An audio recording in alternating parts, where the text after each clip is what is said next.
तो आज हम किसी पॉलिनॉमियल के इमेजिनरी रूट्स के विषय में पढ़ेंगे कि किसी पॉलिनॉमियल का इमेजिनरी रूट्स क्या होता है। जैसे मान लो कोई पॉलिनॉमियल है पी एक्स, तो उसका इमेजिनरी रूट अगर ए प्लस आयोटा बी है, ए प्लस आयोटा बी है, तो उसका रूट कर लेता है। इस पर आधारित एक नियम है। ये नियम कहता है या थियरम कहता है कि अगर किसी पॉलिनॉमियल का एक इमेजिनरी रूट ए प्लस आयोटा बी है, तो उसका एक और इमेजिनरी रूट भी होगा जो कि ए माइनस आयोटा बी होगा, जो ए प्लस आयोटा बी का कंजुगेट यानी कि संयुग्मी होगा।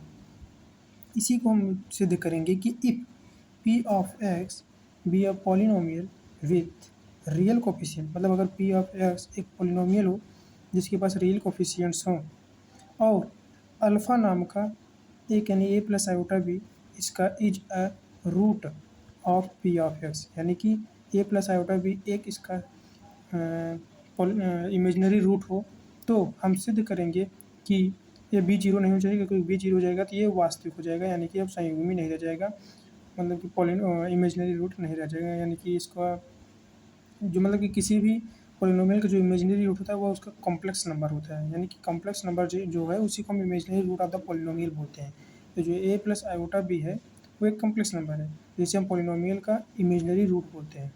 तो हमें सिद्ध करना है कि अगर कोई कॉम्प्लेक्स नंबर किसी पॉलिनोमियल का रूट है ए प्लस आयोटा बी, तो इसका जो कंजुगेट है यानी कि इसका जो संयुग्मी ए माइनस आयोटा बी है वो भी इसी का रूट होगा। तो चलिए शुरू करते हैं। लेट मान लेते हैं कि p of x be a polynomial which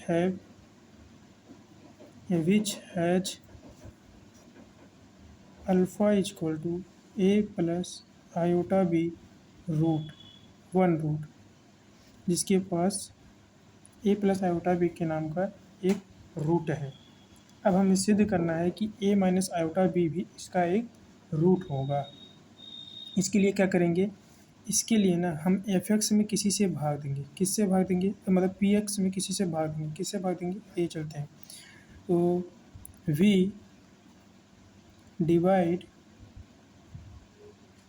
P of x by x minus alpha into x minus alpha bar, जो कि बीटा के बराबर है, हमने माना है। तो हम जो है पी एक्स में x minus alpha into x minus alpha bar से भाग देंगे। यह जो x minus alpha into x minus alpha bar है यह बराबर होगा, जब आप अल्फ़ा का मान ए प्लस आयोटा बी और अल्फ़ा बार का मान ए माइनस आयोटा बी रखेंगे और गुणा करेंगे तो आप पाएंगे कि यह बराबर है एक्स माइनस ए का होल स्क्वायर प्लस बी का स्क्वायर, यानी हमें वास्तव में इससे भाग देना है पी एक्स में।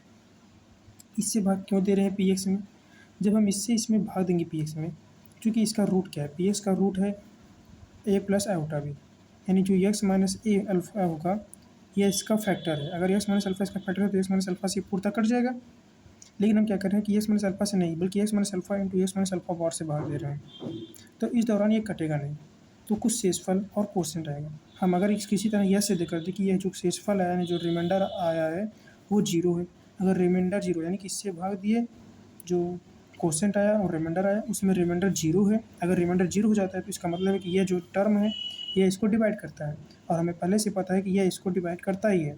और अगर ये दोनों मिलकर इसको भी डिवाइड कर रहे हैं इसका मतलब है ये भी इसको डिवाइड करता है। तो आइए आगे बढ़ते हैं। तो यहाँ पे जब आप अल्फ़ा का मान a plus iota B, alpha bar का मान ए माइनस आयोटा बी रखेंगे तो यह गुणनफल के रूप में यह प्राप्त होगा। तो चलिए भाग देते हैं। अब जब हम we divide p of x by, जब इससे हम पी एक्स में भाग देंगे तो कुछ क्वोशिएंट आएगा, कुछ रिमाइंडर भी आएगा, तो उसे मान लेते हैं। तो we divide p of x by इतना and now and let q x is a quotient quotient of P of x and if, देखो रिमाइंडर आ भी सकता है, रिमाइंडर नहीं भी आ सकता है। अगर ये इसका गुणनफल होगा तो रिमाइंडर नहीं आएगा, लेकिन अगर इस पहले से रिमाइंडर नहीं आएगा तब तो हम तो जानते हैं अगर रिमाइंडर हम नहीं मानेंगे तो मतलब हम जानते हैं कि ये तो है ही इसका को मतलब कि फैक्टर है ही, लेकिन हमें सिद्ध करना है तो इसे रिमाइंडर मानना ही पड़ेगा।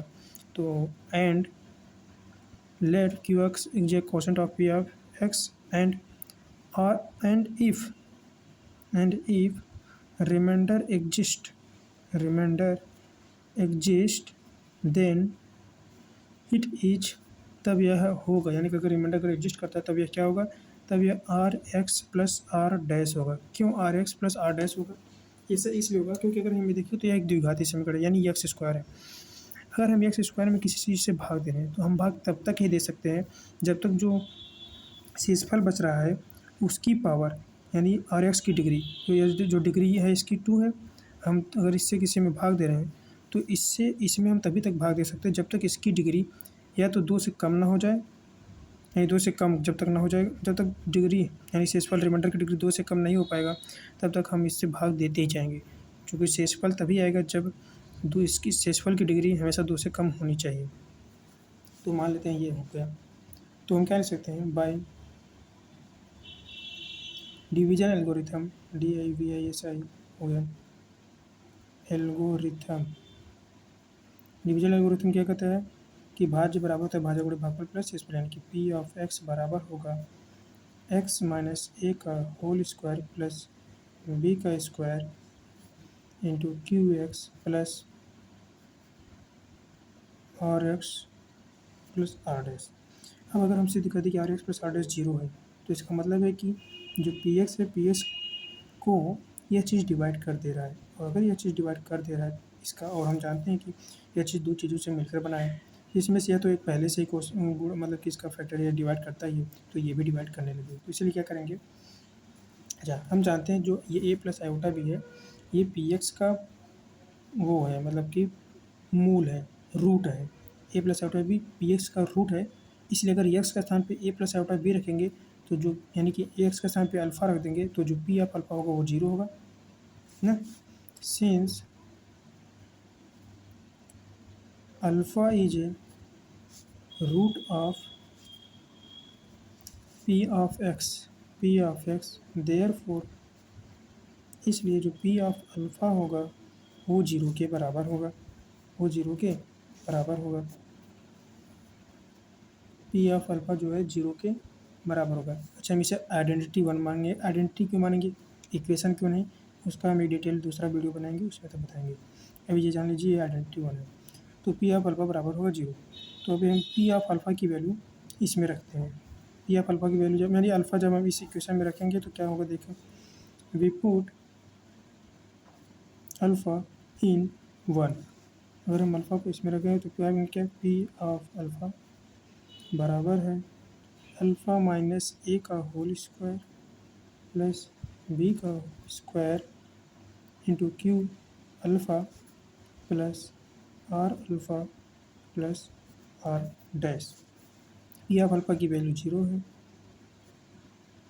और जो अल्फ़ा की वैल्यू है वो बराबर है ए प्लस आयोटा बी के, तो यहाँ लिख सकते हैं ए प्लस आयोटा बी माइनस ए का स्क्वायर प्लस बी का square into Q alpha plus are alpha plus are dash. अभी अल्फ़ा का मान भी यहाँ पे रखना है, रख देंगे थोड़ी देर में। पहले यहाँ देखते हैं, अब देखिए ये ए से कैंसिल हो जाएगा और यहाँ पे आ जाएगा आयोटा स्क्वायर बी का स्क्वायर। हम जानते हैं आयोटा का स्क्वायर जो होता है -1 होता है और यहाँ बी स्क्वायर आएगा, यहाँ पे माइनस इसे जब करेंगे तो माइनस बी स्क्वायर आएगा, यहाँ प्लस बी स्क्वायर है, यहाँ पे क्यू एक्स है प्लस आर अल्फ़ा का स्थान पर रख देते हैं ए plus iota B plus are dash, ये 0 के बराबर है, यानी कि जो 0 है वो बराबर है बी स्क्वायर में से बी स्क्वायर गया, यहाँ पे 0 है इसलिए पूरा टर्म ही 0 हो गया। ध्यान रखेंगे 0 प्लस यहाँ गुणा कर देंगे R A plus R iota B plus are dash, यानी कि हम इसे लिख सकते हैं R A plus are dash plus R iota B बराबर 0, यानी R A plus are dash plus R iota B बराबर 0। हम जानते हैं, हम क्या जानते हैं कि कोई समिश्र संख्या अगर z मान लो बराबर है एक्स प्लस आयोटा वाई, यह z अगर 0 के बराबर है तो कोई समिश्र संख्या 0 तभी होता है जब उसका काल्पनिक भाग भी 0 हो और ये काल्पनिक भाग भी 0 हो और वास्तविक भाग भी जीरो, यानी एक्स भी जीरो के बराबर हो और वाई भी जीरो के बराबर हो। लेकिन अगर हम यहाँ पे देखें तो हम क्या पाते हैं कि जो बी है वो जीरो के बराबर नहीं है। बी क्यों जीरो के बराबर नहीं है? क्योंकि यहाँ पे लिखा गया है कि if p of x be polynomial with real coefficient and alpha equal to इतना is a root of P of x with b is not equal to zero. B is not equal to zero given दिया है, इसलिए यहाँ पे B तो zero नहीं हो सकता है। पर यह जो जेड है यानी कि जो ये कम्प्लेक्स नंबर है ये जीरो के बराबर है, तो इसका ये जो इमेजिनरी पार्ट है ये जीरो के बराबर होना चाहिए। आयोटा की वैल्यू जीरो है नहीं, बी की वैल्यू भी जीरो नहीं है क्योंकि वो दिया है पहले से। अतः हम कह सकते हैं कि जो आर है वो जीरो है, आर जो है वो जीरो है और ये भी जीरो है। ये जीरो क्यों है? क्योंकि देखिए इसको तो पूरा जीरो होना ही पड़ेगा क्योंकि ये वास्तविक भाग है यानी कि रियल पार्ट है। अगर किसी कॉम्प्लेक्स नंबर को जीरो होना है तो उसका रियल पार्ट और इमेजिनरी पार्ट दोनों जीरो होना चाहिए। तो इसके लिए हम लिख सकते हैं वी कंक्लूड दैट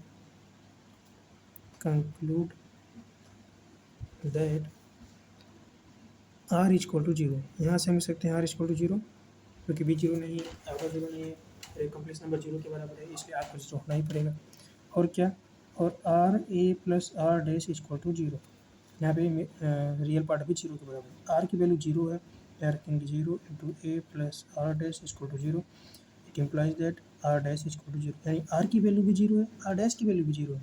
अगर आर की वैल्यू जीरो है, आर डैश की वैल्यू जीरो है, तो हम इक्वेशन नंबर 1 में आर की वैल्यू अगर जीरो और आर डैश की वैल्यू जीरो देते हैं तो क्या मिलता है देखते हैं। तो thus from 1 we have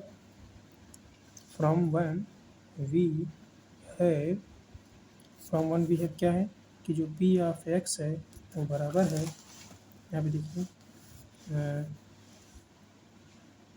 x minus ए का होल स्क्वायर प्लस बी का square Q x plus zero. क्यों? क्योंकि आर की भी वैल्यू जीरो है, आर डैश की भी वैल्यू जीरो है, ये पूरा टर्म ही जीरो, यानी कि हम सिद्ध कर दें जो रिमाइंडर है वो जीरो के बराबर है। बस अब हम सिद्ध कर देंगे कि जो पी ऑफ एक्स है वो इन दोनों का फैक्टर है, मतलब पी ऑफ एक्स का फैक्टर ये दोनों है, यानी कि एक्स बराबर अगर अल्फा बार रख देंगे तो यानी जो अल्फा बार है वो इसका मतलब रूट है। अब इसे क्या, ये एक्स माइनस ए का स्क्वायर प्लस बी का स्क्वायर हमें कहाँ से प्राप्त हुआ था? ये दो मानना, ठीक, क्योंकि हम पहले ही वन मानना है, ठीक है, ये वन है। यहाँ से हम लिख सकते हैं, इसके स्थान पे क्या लिख सकते हैं, ये लिख सकते हैं। तो यहाँ पे लिखेंगे पी ऑफ एक्स बराबर है x minus alpha into x minus alpha bar into q of x and P of x बराबर है, ये अल्फ़ा के साथ क्या रख सकते हैं, ए प्लस आई उठा बी, और अल्फ़ा बार के स्थान पे भी हम रख सकते हैं, ये कुछ नहीं है, अल्फ़ा बार का स्थान पे सकते हैं a minus iota b into q of x. इस तरह हम यहाँ तक ले चुके हैं। तो अब हम कह सकते हैं, हम क्या कह सकते हैं कि जो पी ऑफ एक्स है वो इन दोनों का फैक्टर है, मतलब पी ऑफ एक्स का फैक्टर ये दोनों है। अर्थात चूँकि इससे भाग दिए या इससे भाग, हम जैसे कि हम अगर मानते तो ये इसको मिला दें और इसको मिला करके क्वेश्चन बना सकते हैं, ये दोनों को क्वेश्चन बना सकते हैं, तो कौन बचेगा, ये बचेगा। अर्थात भाज्य बराबर हो गया भाजक गुणे ये दोनों मिलकर भागफल मिल गया, शेषफल जीरो है, तो हम कह सकते हैं जो ये है ये इसको डिवाइड करता है, या फिर इसको हम दोनों को मिला करके क्वेश्चन बना दें तो ये हो जाएगा भाजक, ये हो जाएगा भाज्य, शेषफल जीरो, यानी कि ये इसका हल है। यानी हम यहाँ इन दोनों से कंक्लूड कर सकते हैं कि we conclude that p of x is completely divided by यहाँ पर हम लिख देते हैं x minus alpha and x minus alpha bar. thus इस प्रकार हम कह सकते हैं कि alpha and alpha bar alpha किसके बराबर है, ए प्लस आयोटा बी के। अल्फ़ा बार किसके बराबर है, ए माइनस आयोटा बी के। Alpha and alpha bar is are roots of P of x. इस तरह हमने सिद्ध कर दिया कि अगर किसी पॉलिनोमियल का रूट ए प्लस आयोटा बी है तो उसी पॉलिनोमियल का रूट ए माइनस आयोटा बी होगा, ये हमने सिद्ध कर दिया है। तो इस क्लास में इतना ही। नेक्स्ट क्लास में हम समझेंगे कि सॉल्व सम क्या, यानी कि आइडेंटिटी और इक्वेशन में क्या अंतर है, और सिंथेटिक डिवीजन के विषय में पढ़ेंगे।